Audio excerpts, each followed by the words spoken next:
Welcome to the project demonstration of solar powered reciprocating water pump and IoT feature. So in this project, we have did the advancements to this project like adding of IoT. So the IoT purpose is we can get the water tank levels, is the lower tanker and upper tanker levels, and also we'll get the alerts into our phone through the IoT into the blink app. So in this blink app we can get the alerts like this one is a lower tanker and this one is a upper tanker. So now the lower tanker is lower. This previously execution steps, and also we can control the motor for pumping this reciprocating pump. So to pump the water from lower tanker to upper tanker, that can be controlled with the help of the IoT. Same we can control that using on off, and these two are the notification purpose. So whenever the phone is offline, also when you close the phone also app, then we'll get the offline notifications into our blink application. So let us see the flow. So here we added one more feature of solar tracking with the help of 3.5 RPM. So generally in the previous model we did only like fixed solar panel, so that we'll get the less voltage coming to the when the sun is traveling from east to west. So now when the when the sunlight is falling on the solar panel in perpendicular manner, then we'll get the more voltage. So generally if we place the solar panel fixed position, then the sunlight when the sun is moving from east to west, the same time the sunlight inclination changes, parallelly we will get the variable voltage. Means east, when we place the solar panel on the east side, in the east when the sun is in the east side, then we'll get the more voltage. When the sun is traveling from east to west, then we'll get the less voltage. There is a proportionally decreasing the voltage when the sunlight is decreasing on the solar panel. So that's why we are making use of two LDRs. When the sun is moving from east to west, these two LDRs will compare the sun intensity and the direction. When this particular LDR will get the more sunlight and this particular LDR get the less sunlight, then the DC motor will rotate to make the sunlight is same on these two LDRs. So that will be achieved by our PIC microcontroller. So we are using PIC 16F72 microcontroller, so which will take the input from these two LDR sensors. So let us explain the components.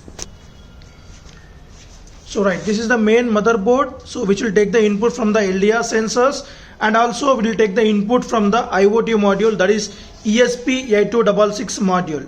So coming to interfacing connections, A0 A1 is interfaced to the LDRs, and B0 B1 for IoT module, and next A2 A3 for these two water level sensors. So upper tanker sensor and lower tanker sensors, and here these two are the amplifiers LM386. So this will amplify the voltage which we get from these two probes and given as input to the analog input to our PIC 16F72 microcontroller. And this is the electromagnetic relay 5 volt operated. From that relay we are going to control this motor, which is main heart of the system, which will use it to pumping the water from lower tanker to upper tanker. And coming to the battery ratings, so here we are using 12 volt 5 amps battery. So here we can see 5 battery packs are connected in parallel. So each battery pack consists of 3 4 volt 1 amp batteries are connected in series. So we will get 12 volt 1 amp from one battery pack. So 5 battery packs are connected in parallel, so we will get 5 amps power directly. It's 60 watts of power will be given input to the whole system. And this board is a charging circuit. So here we can see there are two T or S. If you want to charge a battery from solar panel, just we need to connect the S to this S slot. Already B to B is connected here, B to B. And now if you want to charge a battery from transformer whenever there is no sunlight, just connect the transformer T to the same T section and give the 230 volts input to this socket.